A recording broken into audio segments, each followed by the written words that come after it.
If you're a fan of the literary arts, you might have heard about the Epic of Gilgamesh. Known as the oldest story ever written by man, this epic tells the story of an ancient king who waged war with none other than death itself. Gilgamesh's story has been passed down through the millennia, and interestingly, it appears that every religion or culture has its interpretation of it. However, it's always been thought that the epic was nothing more than a myth made up for people's amusement. There's a popular saying that art imitates life, and while many always thought the tale of Gilgamesh wasn't true, a recent archaeological discovery has disputed that fact. It would appear that what we have long believed about this god-man might not have been so false after all. So look, I know there have been a lot of discoveries made recently that show our world isn't necessarily what it is. However, this one could easily blow the rest out of the water. It's the type of discovery that will make you hold your head and wonder why no one else is talking about it. But we've got all the details you need to know right here, so join us on this incredible journey to the middle of the desert where we uncover one of the most mind-boggling discoveries ever made in recent times. The year was 2003, the location, the Iraqi desert. Just about a month before the war that decimated the Middle Eastern country, a team of archaeologists and researchers led by Jörg Fassbinder of the Ludwig Maximilians University of Munich made a startling discovery. Deep in the Iraqi desert, Fassbinder and his team discovered a huge network of tombs, which they claimed were essentially inhabited by giant human-like beings. They eventually searched even deeper and found the bodies of other giants that had been dead and buried, supposedly for several millennia, as well as items and artifacts that had belonged to them. Besides all of this, the team reportedly discovered an entire landmass and settlement that had been buried for generations. According to Fassbinder, they found over 10,000 hectares of property and land, many of which appeared to have been described in the Epic of Gilgamesh itself. Jörg Fassbinder of the Bavarian Department of Historical Monuments in Munich told the BBC's World Services Science and Action program, quote, "I don't want to say definitively that it was the grave of King Gilgamesh, but it looks very similar to that described in the epic. We found just outside the city, an area in the middle of the former Euphrates River, the remains of such a building which could be interpreted as a burial," Mr. Fassbinder said. In the book, Gilgamesh is described as having been buried under the Euphrates. He also added that they uncovered different Babylonian houses and properties that had been scattered around the area, all of which were buried underground for thousands of years. And now, a few years on, thanks to different whistleblower reports and emails released from top government officials, the truth has finally started to come out. Many believe that the tomb that was actually found was one belonging to Gilgamesh, the ancient king of Uruk. At this point, you probably have a few questions. Why is this discovery important, and what exactly is being hidden from us? Plus, who the heck is Gilgamesh? To understand the impact of this entire story, it's important to go back to the Epic of Gilgamesh itself. Known as one of the first, if not the first, stories ever told, the epic describes the story of the giant godlike king called Gilgamesh. Gilgamesh reportedly lived around 2500 BCE. He was reportedly the son of a Sumerian king and a Mesopotamian goddess. And thanks to his parents' genetic makeup, he was quite literally a god among men. Gilgamesh was said to have been about 17 feet tall, with enough strength to fight a lion and come out without a single scratch on his body.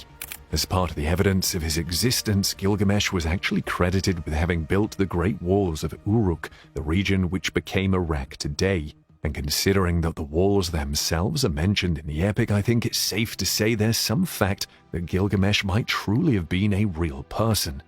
Now, it is worth noting that the Epic of Gilgamesh itself wasn't written while he was alive. It was compiled from various historical records of the king, so it could have been a bit inaccurate. Nevertheless, as the epic goes, Gilgamesh was a despotic king who ruled his people with an iron fist. I mean, for a guy that was 17 feet tall, who knows, maybe his fists were literally made of iron. In any case, Gilgamesh wasn't necessarily loved by his people, and given that he was stronger than anyone else in the land, he could pretty much do whatever he wanted without giving a toss about them. Eventually, Anu, the king of the gods, came along and listened to the prayers of Gilgamesh's people to send them a liberator. So he used raw clay and his own spit to create Enkidu, a wild man who dwelled with the animals and seemingly came out of nowhere with a burning desire to beat the brakes off Gilgamesh. Enkidu eventually made his way to Uruk and challenged Gilgamesh to a duel.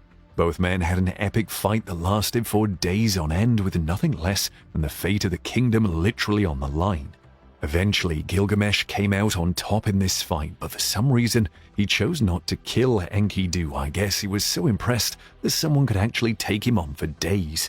On the flip side, Enkidu also became a loyal friend and companion to the king. So just two buds with godlike powers roaming around the world with nothing and no one that could hold them back. What could go wrong, am I right? Well, a lot did go wrong. Gilgamesh and Enkidu got into a lot of trouble, setting out at one point to the cedar forest beyond the 7th mountain range. Their goal was to claim the mountain range for Gilgamesh and increase his influence. While there, the two met Humbabar, a monster with the face of a lion that protected the general wildlife there. Through some cunning and brute force, Gilgamesh and Enkidu murdered Humbabar, claiming his land.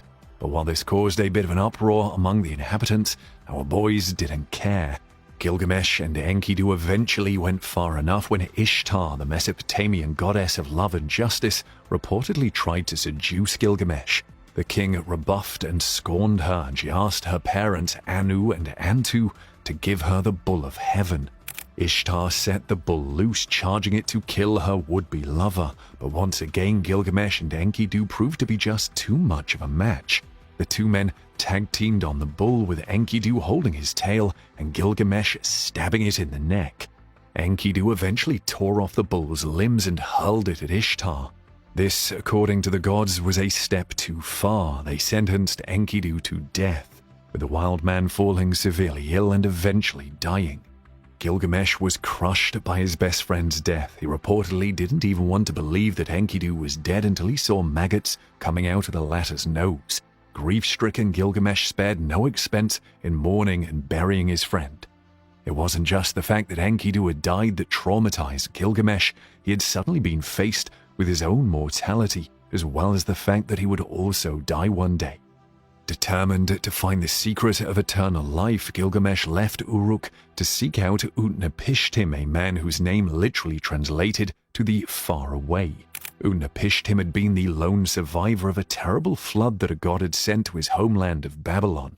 According to the story, he had been tasked by the god in question to create a massive ship called the Preserver of Life that would help him survive the flood, and he did. Gilgamesh was convinced Utnapishtim would know how to avoid death and guide him.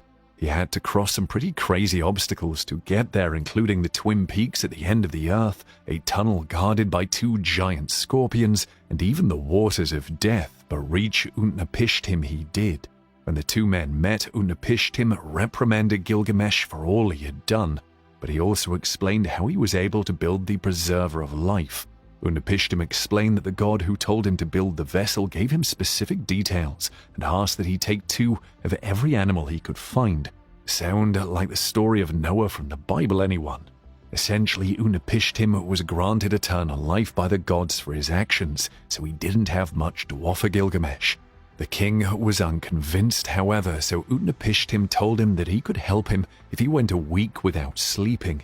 But try as he did, Gilgamesh just couldn't conquer sleep, showing that he wasn't worthy. Nevertheless, Utnapishtim pitied him and told him of a magical plant that could renew his youth at the bottom of the waters of death. Gilgamesh bound stones to his feet and immediately jumped into the sea. He obtained the plant, but while he bathed, a serpent stole it, and with it, Gilgamesh's last hope for immortality. Devastated, Gilgamesh returned home. The king spent his last days as a relatively peaceful man, showing that the trip he took kind of changed him. He eventually died in Uruk, with his body being buried at the site allegedly discovered by Fassbind and his team. So now we understand the epic of Gilgamesh and who he was. While scholars continue to dispute whether or not he existed, the fact that Fassbind and his team discovered this interesting site has raised a lot of eyebrows. Was it really the grave of Gilgamesh, or was it just some other grave site that might not necessarily be as historically relevant as Gilgamesh? For Fassbinder, the man who initially found this area, there was no doubt about the fact that this was the grave of Gilgamesh. Shortly after the grave was discovered, he spoke to the BBC, outlining everything that they had found and how significant it all was. Fassbinder also added that they had discovered what appeared to be the remains of a burial place just outside the city's walls as well. Nevertheless, other researchers and experts called the stories bluff. As far as they were concerned, there was something not right with Fassbinder's discovery and the links to the ancient Uruk king. For one, they pointed out that there was just no way that Gilgamesh existed since there weren't as many historical references to him. Most of the references had been mythological alone, with no real background in science or recorded history. And what's more, naysayers pointed out was that the bodies found weren't necessarily 17 feet tall like the epic claims that Gilgamesh was. But if you recall, it's been established that the epic was actually written centuries after Gilgamesh himself died. So it is possible that there was a few exaggerations in the story and that some things weren't necessarily as clear-cut as they seemed. Plus, come on guys, no one believes that things like the waters of death and others actually existed. So the epic might have been a bit imaginative and inaccurate, but it doesn't necessarily mean that a man with godlike strength, or perhaps even from a superior race like Gilgamesh, didn't exist. Ever since the discovery of Gilgamesh's grave was made public, many people from around the world have been asking whether this Sumerian king really did exist. And if he did exist, how do we know that there isn't an ancient civilization that lived much longer ago than we can remember or have records for? Well, interestingly, the answer to all of this might actually tie back to Christian theology. The Christian faith is rooted in the belief in God, the supreme being who created the entire world and who still controls its affairs. Christian stories are told from the Bible, which gives accounts of different events that happened in the world. One of the lesser-known tales in the Bible is that of the fallen angels. And no, I'm not talking about the Chris Brown song. In the book of Genesis, chapter 6, the Bible tells of rapid expansion among the first humans in the world. It reads, "Now it came about when men began to multiply on the face of the land, and daughters were born to them, that the sons of God saw that the daughters of men were beautiful, and they took wives for themselves whomever they chose."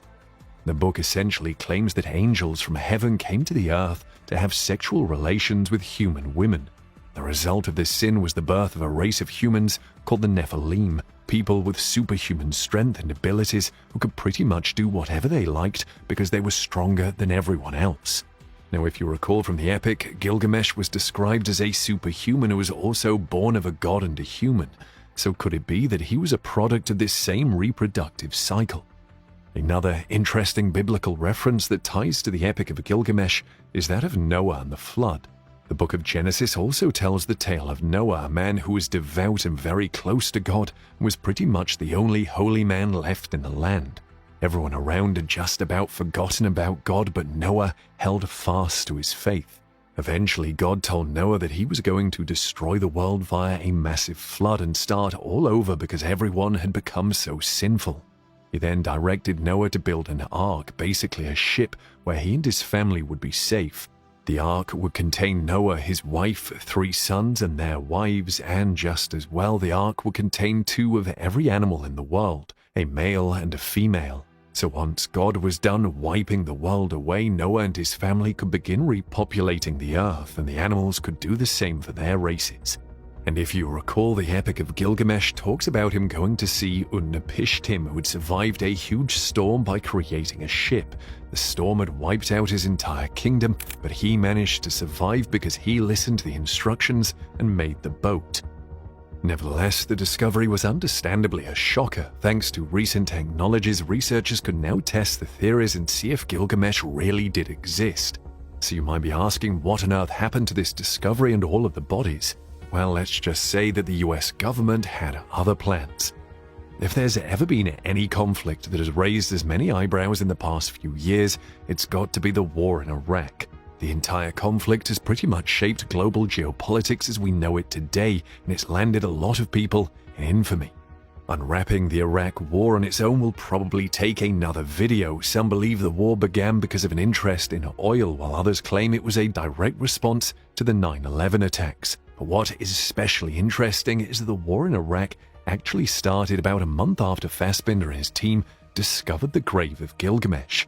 According to sources, the war essentially made it impossible for Fassbinder and his team to get the items they discovered, so they couldn't carbon date them or make additional findings to help them understand what they were dealing with.